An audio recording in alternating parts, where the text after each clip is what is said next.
Halo KMFH, balik lagi sama Pita Suara dan di sini sama aku Yimima sebagai staf publikasi informasi terpadu bakal ngobrolin mengenai hal-hal yang menginspirasi teman-teman apalagi di BEM. Nah, di sini teman-temannya aku nggak sendirian, by the way, aku bareng sama bidang yang gacor banget yang akhir-akhir ini lagi happening banget ya kayaknya. Kira-kira bidang apa sih? Mungkin boleh langsung dikenalin aja, introduction, siapa namanya, dari bidang apa, megang proker apa, mungkin bisa lanjut aja.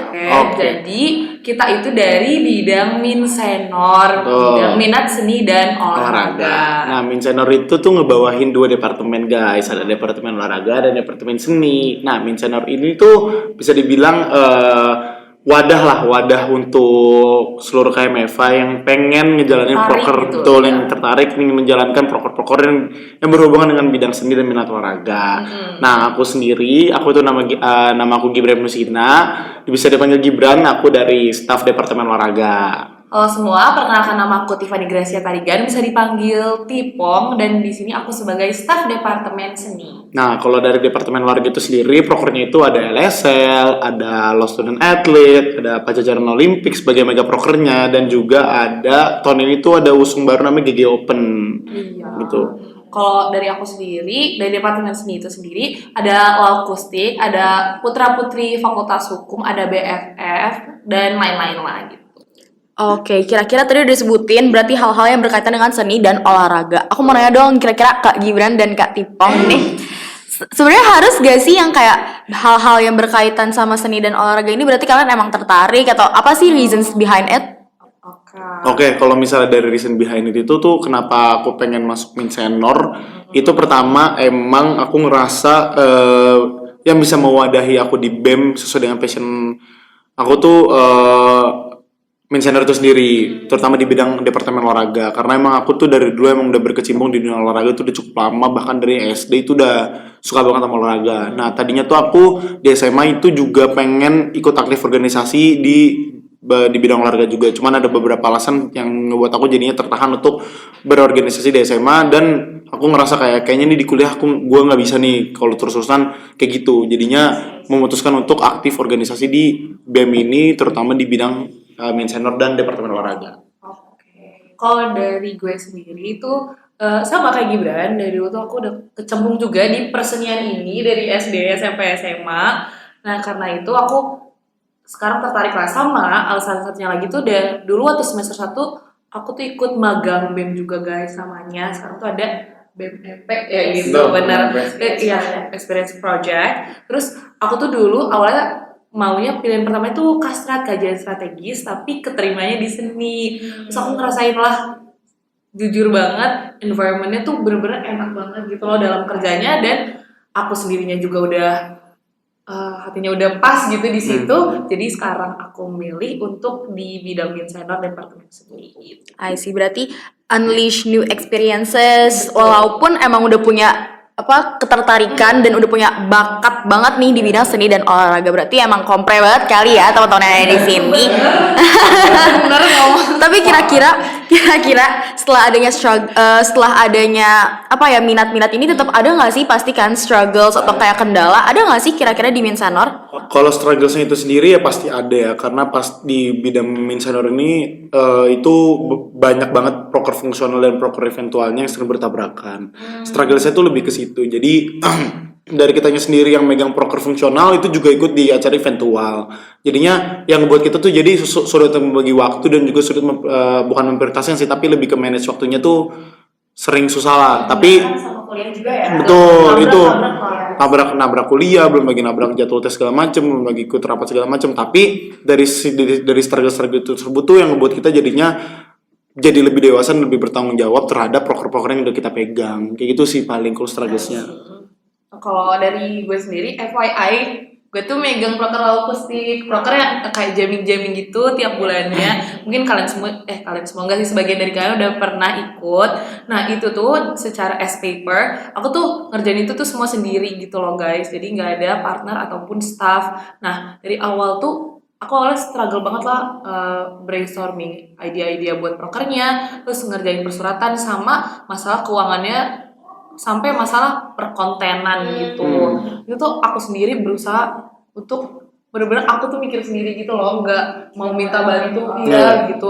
Terus tapi as time goes by, gue tuh belajar buat gak ada salahnya untuk minta bantu kepada orang lain, apalagi di departemen aku sendiri ataupun malah di bidang, karena sebenarnya Gibran tuh juga ikut bantu gitu loh di proker aku yang kita notabene beda gitu loh departemennya gitu. Jadi lebih ke apa ya, saling bahu membahu, bantu membantu juga, tapi sekaligus juga belajar hal baru nggak sih? Pasti lu juga itu apalagi kayak persuratan gitu tuh susah loh, jujur gue juga baru belajar banget nih di BEM, dan gue ngerasa jujur kan gue sebagai staf magang seni kabinet yang tahun lalu, gue ngerasa emang di welcome banget dan apa ya, dapat pengalaman juga gitu loh, kayak nemu keluarga baru.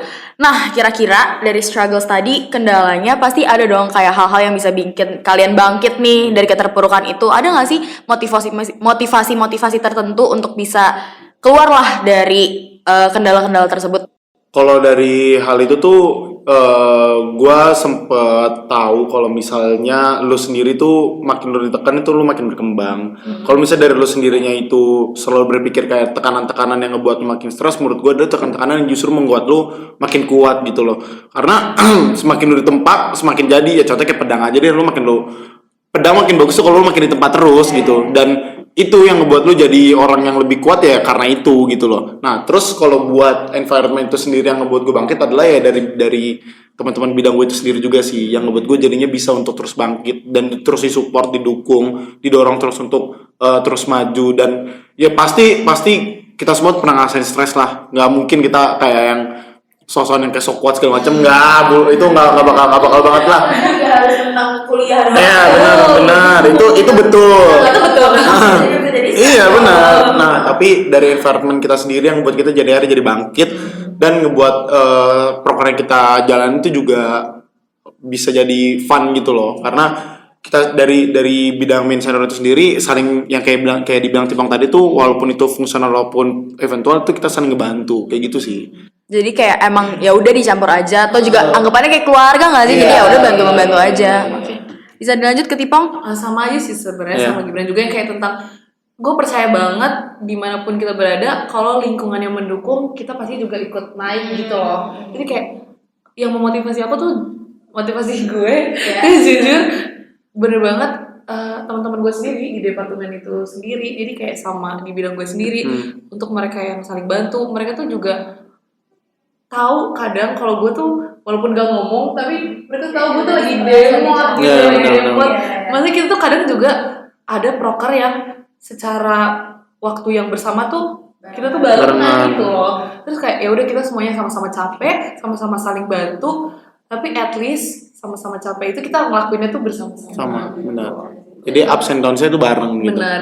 Jadi itu pasti juga berkat bantuan dari kepala departemen, kepala bidang juga nggak sih? Kalian ngerasa nggak sih itu impactful? Impactful banget karena yang gue suka dari bidang gue, terutama di Depor itu sendiri juga kayak bukan tipikal yang penting lu udah kasih tanggung jawab lu jalanin ya, enggak. Tapi dia yang kayak dia tuh yang kayak gimana, ada struggles gak? Apa yang bisa gue bantu? Apa yang bisa gue kasih solusi ke lu gitu? Dan apa yang bisa gue cari jalan tengah ketika lu ada permasalahan sama atau bidang lain atau sama pihak lain segala macam. Jadi tuh bener-bener turun tangannya tuh berasa banget gitu loh. Jadi nggak ditinggalin gitu aja. Kita sebagai orang mungkin emang bener kita cari pengalaman, cuman bukan berarti kita dilepas gitu aja. Tapi kita tetap diawasin sama kadep dan juga kabit kita kayak gitu sih.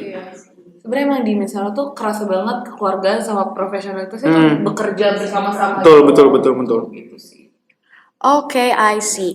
Berarti tadi udah ngomongin tentang motivasi, terus habis itu struggles, udah ngomongin juga tentang Minsenor dengan proker-prokernya. Walaupun even barengan kalian masih tetap sane ya.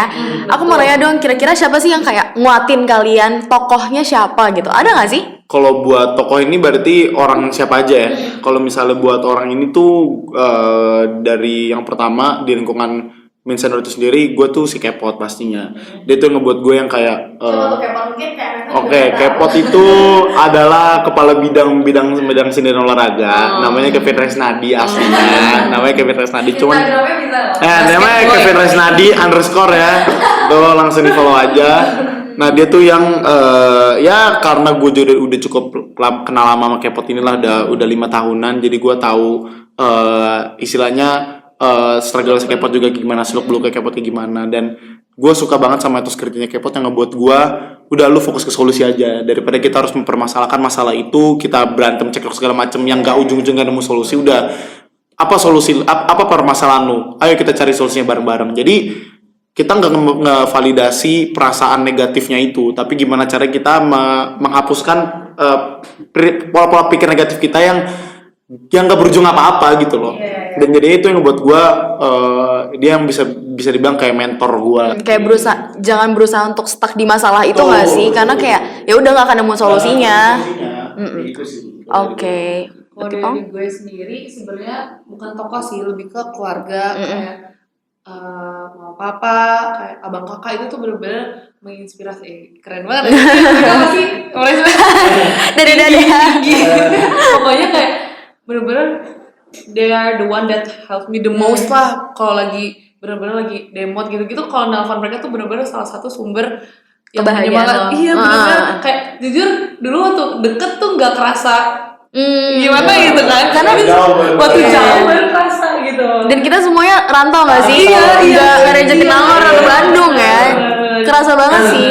Sama selain keluarga sih sebenarnya Bang Niko juga, kadek aku sendiri itu bener-bener yang ngebikin standar kerja menurut aku untuk kedepannya tuh. Aku ngeliat ke siapa tuh Bang Niko, karena dia bener-bener kerja tapi bonding juga tetap bonding gitu loh guys. Itu tuh bener-bener menurut aku ngomong tuh gampang gitu loh, tapi untuk kerjain secara langsung itu tuh secara faktual tuh susah banget. Dan dia itu salah satu contoh yang bisa aku jadiin panduan ke depan. Oke, tadi kan berarti udah ngomongin tentang orang yang menginspirasi, udah ngomongin tentang mentor juga. Tadi juga sempat disinggung kalau misalnya action speaks louder than words.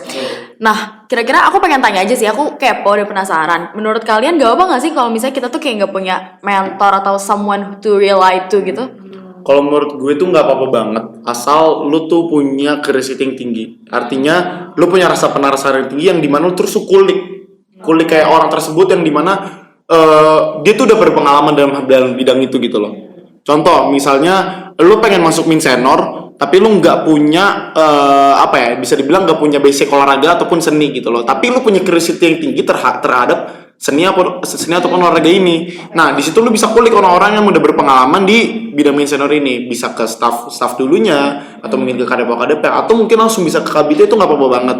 Jadi terus kulik yang jadinya ngebuat lu tuh kayaknya nih ngebuat gue jadinya pengen nih ngejalanin proker-proker yang ada ini gitu loh. Karena menurut gue kalau misalnya orang cuman kayak gue pengen ikut tapi tanpa ada alasan yang jelas, itu agak menurut gue ya agak kurang aja. Karena iya, jatuhnya takutnya tuh dia cuman FOMO dan cuman ikut-ikutan yang sampai akhirnya pas di tengah perjalanan dia tahu struggle kayak gini, aduh deh gue kayaknya nggak cocok deh di sini. Nah, dengan adanya curiosity yang tinggi tanpa ada mentor ini, menurut gue adalah salah satu pembackup lu lah ketika lu emang gak ada mentor kayak gitu. Jadi kalau misalnya emang lu udah bersiap untuk memasuki dunia organisasi ataupun segala macem dan lu belum punya mentor, yang paling penting kunci utamanya tuh curiosity yang tinggi sih dari gue. Kayak gitu sih. Oke, itu menarik banget sih, karena sebenarnya curiosity juga nggak yang harus muluk-muluk kayak apa yang bisa gue bawa buat gitu ya. Kayak ya udah simple things yang kayak gue ngeliat Tipong, kayak gue ngeliat potensi di dia dan kayak ya udah kita kasih tahu aja nggak sih? Sebenarnya bener sih kata Gibran tadi, tapi menurut aku tuh kayak sayang gitu sebenarnya kalau nggak ada mentor atau someone to rely on, karena jujur itu mempercepat banget kayak perkembangan kita as a person gitu. Karena untuk punya seseorang yang bisa kita lihat secara langsung atau kita tanyain secara langsung itu bener-bener sangat membantu gitu loh. Karena kalau kita punya keingintahuan yang tinggi itu bisa cari sendiri gitu, tapi ya udah itu perlu proses yang lebih lama dibandingkan punya seseorang yang bisa kita rely secara langsung gitu sih. I see, ini dua perspektif yang berbeda dan ya bagus sih. Jadi orang-orang tuh nggak yang kayak harus ya berarti gue harus punya, gue harus kayak ya udah gue curiosity doang, tapi kayak ini bisa jadi insight buat teman-teman KMFA di sini. Dan ya siapa tahu bisa ya dikasih tahu juga nih di kolom komen, siapa tahu kira-kira kalian tim apa yang kayak lebih, gue punya mentor, gue gak punya mentor, gue lebih terinspirasi dengan hal-hal, mungkin hal-hal di luar yang kayak event film, itu kan juga bisa kan, kayak nggak harus tentang orang-orang aja kok. Oke, mungkin ini ke pertanyaan terakhir. Aku pengen dong teman-teman untuk ngejelasin kayak mendeskripsikan Minsenor aja sih dalam satu kata atau satu kalimat. Coba. Oke, kalau gue sendiri Minsenor itu adalah family. Family pasti lah. Karena di sini tempat dimana gue bisa dapat keluarga baru yang notabene gue adalah anak rantau ya, yang bisa gue jadi rely on. Terus juga ngebuat gue jadinya lu tuh nggak sendirian di sini, lu tuh nggak sendirian di BEM ini gitu. Ada teman-teman lu, udah ada bidang Minsenor sini yang ngebuat lu jadinya bisa berkembang dan lu punya teman-teman dan keluarga baru. Dan dimana ya prinsip keluarga itu dia punya ada abang dan kita sendiri sebagai adik kayak gitu loh. Yang jadi itu diayomi banget gitu loh, diayomi banget kayak gitu sih.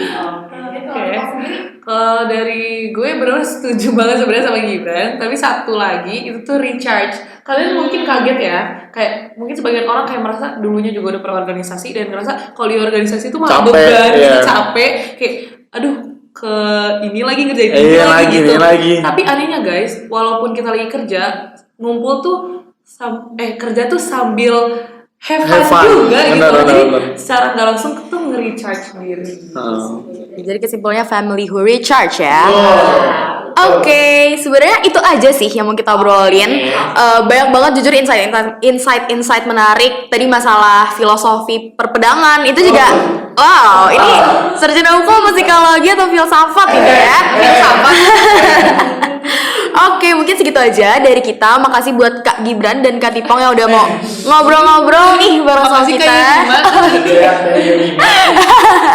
Oke, jadi mungkin gitu aja dari kita, dari Pita Suara. Sampai bertemu di episode selanjutnya. Dadah!